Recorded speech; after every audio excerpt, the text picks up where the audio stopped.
شومی یہ قسمت ہے کہ عوام کو مفاد پہنچانے کی بجائے صرف اپنی جیبیں بھرنے کے جو منصوبے ہیں وہ ان کو زیادہ عزیز ہیں۔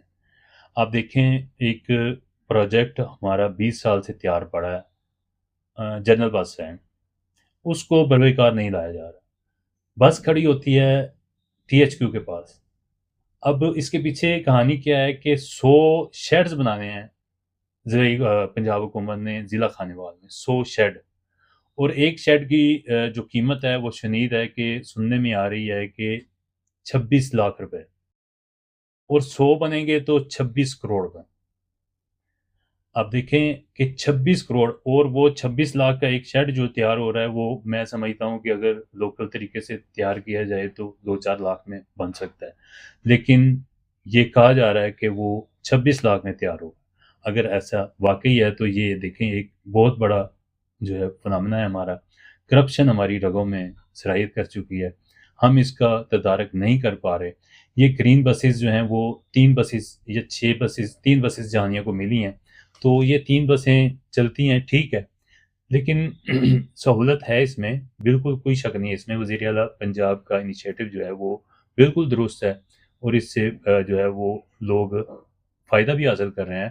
ایئر کنڈیشن بس ہے، اور چکوک میں جو مسافر آتے ہیں روزانہ شاپنگ کے لیے جہانیہ یا خانیوال جاتے ہیں ان کو بہت سہولت ہے، لیکن اس کے ساتھ ساتھ جو ہے وہ ایک کرپشن کا راستہ بھی کھلا چھوڑا گیا ہے۔ اگر اس میں بچت کر کے جو جہانیہ کا مین پرابلم ہے، جو بائی پاس کا جو ڈیزائن ہے اس کے سروس روڈ جو ہے وہ نہیں مکمل ہو سکے، ان پر اخراجات کیے جا سکتے تھے۔ شیڈز کو تو تھوڑا بہت جو ہے وہ ایڈجسٹ کیا جا سکتا ہے، کوئی یوٹیلائز جو ہے ہمارے جو پروجیکٹ پڑے ہوئے ہیں، جو جنرل بس سٹینڈ ہے اس کو یوٹیلائز کیا جا سکتا ہے، یا جو اسٹیشنز ہیں وہاں چھوٹے چھوٹے بنائے جا سکتے ہیں کم خرچ میں۔ اور جو مین جو رقم ہے، جو اشد ضرورت ہے جس سے لوگوں کو جانوں کا ضیاع ہو رہا ہے، وہ بائی پاس کا جو ڈیزائن ہے، جو وہاں پر سروس روڈ نہیں بنے، اس کی زیادہ اشد ضرورت ہے، لیکن کوئی اس پہ توجہ نہیں کر رہا۔ لوگ روزانہ مر رہے ہیں، روزانہ احتجاج ہو رہے ہیں، روزانہ جو ہے وہ لوگ رو رو کے پیٹ پیٹ کے اپنے مرنے والوں کی قبروں پر حکومت کو بددعائیں دے رہے ہیں، لیکن حکومت جو ہے وہ ٹس سے مس نہیں ہو رہی۔ یہ میں سمجھتا ہوں کہ ایک فنامنا ہے ہمارا۔ سر اس کی ذمہ داری ہم کس کے اوپر ڈالیں گے؟ مطلب کہ ظاہر ہے جو اہل اقتدار ہیں، جو اہل جو جن کے پاس اختیارات اگر ہیں، ہم نچلی سطح کے اوپر ہاں بات کریں، ہاں اختیارات ہیں جن کے پاس، جو پالیسی میکر ہیں، ظاہر ہے انہی پہ یہ ذمہ داری جائے گی۔ ٹھیک ہے سر، انٹرنیشنل خبروں کی جانب بڑھتے ہیں۔ ڈونلڈ ٹرمپ نے ایک بار پھر سے یو ٹرن لے لیا ہے ایران کے معاملے میں، بھی ہم بمباری نہیں دیکھیں کریں گے۔ جو ڈونلڈ ٹرمپ ہے نا، اس سے کچھ بھی بعید نہیں ہے۔ یہ کوئی پتہ نہیں ہے، صبح وہ آئے اور آ کے جو ہے پریس کانفرنس میں اپنی ماں کو گالیاں نکالنا شروع کر دے، کسی کو گالیاں نکالنا شروع کر دے۔ اس لیے میں سمجھتا ہوں کہ اس کو ڈسکس کیا ہی نہیں جانا چاہیے۔ اس سے کچھ بعید نہیں ہے، یہ ایران کو بول دے، یہ پاکستان کو گالیاں نکال دے، یہ سعودیہ کو کچھ کہہ دے، تو یہ ذہنی توازن میں سمجھتا ہوں کہ اس کا ٹھیک نہیں ہے۔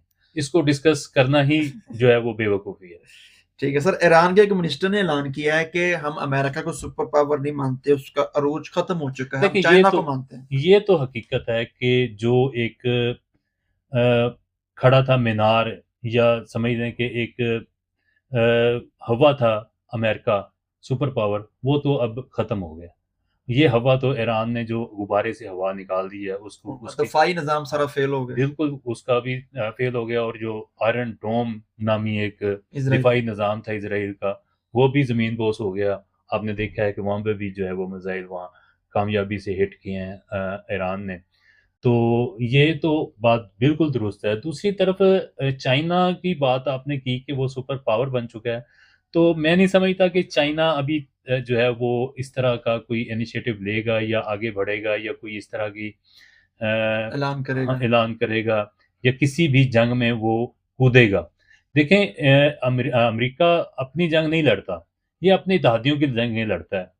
دیکھیں یوکرین کو اس نے امداد دی، کھل کر امداد دی یوکرین کو روس کے خلاف، تو اسی طرح اس نے اسرائیل کو بھی کھل کے جو ہے وہ امداد دی، فلسطین کو جو ہے ملیا میٹ کرنے کے لیے، اور ایران کے جو ہے وہ اس کو ملیا میٹ کرنے کے لیے۔ آپ نے ماضی میں دیکھا عراق پر حملہ کیا، تو لیبیا پہ حملہ کیا، جو رجیم چینج کیے وہ سب جو ہے وہ گریٹر اسرائیل کی ایک جو ہے ایک کوشش ہے. امریکہ کی اپنی جنگ ہو سکتا ہے اس پہ اس کے ذاتی مفادات ہوں اس میں، ظاہر ہے جو منرلز ہیں یا تیل ہے یا قدرتی وسائل ہیں وہ حاصل کرنے کی کوشش کی ہوگی، لیکن اس کے در پردہ جو ہے وہ زیادہ اسرائیل کے مفادات مخفی ہیں. وہ اپنے اتحادیوں کی جنگ لڑتا ہے، نیٹو کے میں بھی وہ سب سے بڑا فنڈ دیتا ہے. لیکن اس کے مقابلے میں اگر آپ چائنا کو دیکھیں، چائنا جو ہے وہ صرف اخلاقی مدد کرتا ہے اپنے اتحادیوں کی، وہ جنگ وغیرہ میں نہیں پڑتا وہ. جنگ میں نہیں آتا وہ. یہ جو لاسٹ ٹائم جو انڈیا پاکستان کی جنگ ہوئی تھی اس میں بھی اس نے اپنے میزائل در پردہ دیے، اور در پردہ جو ہے وہ ٹیکنالوجی اس نے دی. اور یہ بھی سیٹلائٹ کہا جاتا ہے ٹیکنالوجی. ہاں سیٹلائٹ ٹیکنالوجی بھی ظاہر ہے ہم نے یوز کی ان کی. تو اس حوالے سے دیکھیں چائنا بہت پیچھے ہے. چائنا آگے آ کے فرنٹ لائن پہ آ کے جو ہے وہ کوئی کاروائی نہیں کر رہا. اگر ہم دوسری طرف آپ دیکھیں کہ چائنا کا ایک بڑا جو ہے وہ اس کے ساتھ تائیوان کے ساتھ ایک بڑا کنفلکٹ ہے، اس میں بھی اس کو بھی وہ سالو نہیں کر پا رہا، صرف اس وجہ سے کہ تائیوان کے پیچھے امریکہ کھڑا ہے. تو جو چائنا کو ابھی تھوڑا ٹائم لگے گا شاید، تو وہ شاید سپر پاور بن سکے. بہت شکریہ شیخ صاحب. ایران کے معاملے کے اندر پاکستان نے بہت زیادہ سنجیدہ کوششیں کی ہیں، لیکن ایران کہیں نہ کہیں لگتا ہے کہ پاکستان کو سیریس نہیں لے پا رہا. کیا کہتے ہیں آپ اس بارے میں؟ دیکھیں ایران کی جو حکومت ہے، جو ان کے سپریم لیڈر ہیں اور ان کے جو اہل اقتدار ہیں، ان پر عوام کا بھی بہت پریشر ہے. پاکستان فیلڈ مارشل عاصم منیر نے بہت کوششیں کی ہیں، اور وزیر اعظم نے بھی بہت کوشش کی ہے، بہت وزٹ کیے ہیں ان کو منانے کی، ان کو روکنے کی، ان کو پھر دوبارہ ٹیبل پر لانے کی. لیکن آپ نے پچھلے دنوں بھی دیکھا کہ جب انہوں نے ایگریمنٹ پہ سائن کر دیا تھا تو وہاں پر مظاہرے شروع ہو گئے تھے. ان کی عوام کا ان پر بہت پریشر ہے. اگر وہ امریکہ کی سپرمیسی کو تسلیم کرتے ہیں تو ان کو اپنی عوام سے مزاحمت کا سامنا کرنا پڑتا ہے، اور اگر نہیں کرتے تو وہ خود جاتے ہیں. تو یہ ایک کشمکش چل رہی ہے حکمرانوں کی، عوام کی اور انٹرنیشنل اسٹیبلشمنٹ کی. تو اس میں وہ دیکھ کے چل رہے ہیں. اب اس میں پاکستان کا تو اتنا قصور نہیں ہے، پاکستان نے تو اپنی پوری کوشش کی ہے کہ یہ معاملہ ٹیبل پر حل ہو جائے، لیکن ظاہر ہے کہ ان کے داخلی معاملات بھی ہوتے ہیں، انہوں نے ان کو بھی دیکھنا ہوتا ہے. شیخ صاحب، پاکستان کا سعودیہ کے بعد کویت کے ساتھ بھی دفاعی معاہدہ ہو گیا ہے. کیا یہ کہیں نہ کہیں سمجھا جائے گا کہ امریکہ کی خلیجی ممالک سے چھٹی ہونے والی ہے؟ نہیں، امریکہ کی خلیجی ممالک سے چھٹی نہ وہ کرے گا، نہ ہی یہ کروا سکتے ہیں. یہ ہے کہ پاکستان کو ایک سپیس مل رہی ہے، ابھی بہت وقت ہے. پاکستان نے جو اچیو کیا ہے اپنا، اس میں جو لاسٹ ٹائم انڈیا کے ساتھ کنفلکٹ ہوا تھا 10 مئی 10 مئی کو، وہاں سے بہت کچھ گین کیا. پاکستان کی پروفائل جو ہے وہ زیادہ وزنی ہو گئی ہے، اور اس طرح انٹرنیشنل سطح پر پاکستان کی اہمیت مزید بڑھ گئی ہے. اور اقوام یہ جانتے ہیں، ممالک یہ جانتے ہیں کہ پاکستان ایک مضبوط فوج رکھتا ہے اور ایک اچھی جو ہے ایئر فورس اس کے پاس موجود ہے. تو اگر اس طرح کے زیادہ ممالک آئیں گے وسطی ایشیا کے اور دیگر، ایک میں سمجھتا ہوں کہ مقامی سطح پر ایک جو ہے وہ ایک یونٹ بننا چاہیے، ایک اتحاد بننا چاہیے جو ممالک کا ہے. تو یہ ہم چل پڑے ہیں اس طرف. اللہ خیر کرے گا، پاکستان کو مزید کامیابیاں حاصل ہوں گی. بہت شکریہ شیخ صاحب. لاسٹ کویشچن انڈیا کے حوالے سے کہ وہاں کاکروچ جنتا پارٹی نے انڈیا کو سرنڈر کر دیا نریندر مودی کو. کیا کہتے ہیں آپ اس حوالے سے کہ ان لوگ جو بچوں نے احتجاج کیا، اپنے حقوق کے لیے آواز اٹھائی، اس بارے میں کیا کہتے ہیں؟ دیکھیں یہ جین زی جو ہے وہ اب وہ ہم بومرز کے مقابلے میں بہت باشعور ہے. ہم تو گزار چکے اپنی جو گزارنی تھی. تو اب یہ پڑھی لکھی قوم ہے. یہ آپ نے دیکھا ہے صرف انڈیا میں نہیں، سری لنکا کو دیکھ لیں، نیپال میں دیکھ لیں، بنگلہ دیش میں دیکھ لیں. تو جین زی جو ہے اب غالب آ رہی ہے. یہ ایک سمجھ لیں کہ تاریخ کا حصہ ہے کہ جب بھی نئی قوم آتی ہے، نئی جنریشن آتی ہے، وہ اپنے آپ کو منواتی ہے. تو پاکستان میں ہماری جو جنریشن ہے یہ بھی نکلنا چاہتی ہے، لیکن جو سیدھی گولیاں چلتی ہیں اس کے مقابلے میں جو ہے وہ پھر ٹھوس ہو جاتی ہے. تو اللہ خیر کرے گا، شعور آ چکا ہے، پورے خطے میں آ چکا ہے. تو انشاءاللہ پاکستان میں بھی جو ہے وہ تبدیلی آئے گی. انڈین پرائم منسٹر کا یہ ٹویٹ کہ انہوں نے نازیبا الفاظ استعمال کیے احتجاج میں، میری مری ہوئی ماں کو گالیاں دی، اس بارے میں آپ سمجھتے نہیں تھوڑا-سا زیادہ کر دیا جین زی نے؟ دیکھیں جب کسی کا آپ گلا دبائیں گے تو وہ اس کی آنکھیں تو باہر آئیں گی۔ اگر آپ نے ان کو اس حد تک لا کے کھڑا کر دیا ہے کہ وہ سڑکوں پر نکلنے پر مجبور ہیں، خودکشیاں کرنے پر مجبور ہیں، تو پھر ان کے سامنے کسی کی ماں، کسی کی بہن کا کیا احترام رہ جاتا ہے؟ مجھے یہ بتائیں کہ یہ نہیں ہونا چاہیے، ظاہر ہے جذباتی ہے، نئی قوم، نئی نسل جو ہے وہ جذباتی ہے، اس طرح کے معاملات نہیں ہونے چاہیے۔ ہم تو پہلے ہی عزت اور احترام کے علمبردار ہیں، ہم تو اس کی مذمت ہی کریں گے، لیکن دوسری سائڈ کو بھی دیکھنا چاہیے کہ اگر آپ کسی کا گلا دبائیں گے تو اس کی آنکھیں تو باہر آئیں گی، اس کے منہ سے تو پھر چیخ پکار تو نکلے گی۔ بہت شکریہ شیخ صاحب، آج کے جو ایپیسوڈ نمبر 1 تھا اس کا اختتام کرتے ہیں۔ تو بہت ماشاءاللہ سے آپ نے اچھے انداز سے اپنا تجزیہ پیش کیا۔ تو ناظرین امید کرتے ہیں آپ کو کرنٹ افیئر ود شیخ شان جو ہے کا پہلا ایپیسوڈ بہت پسند آیا ہوگا۔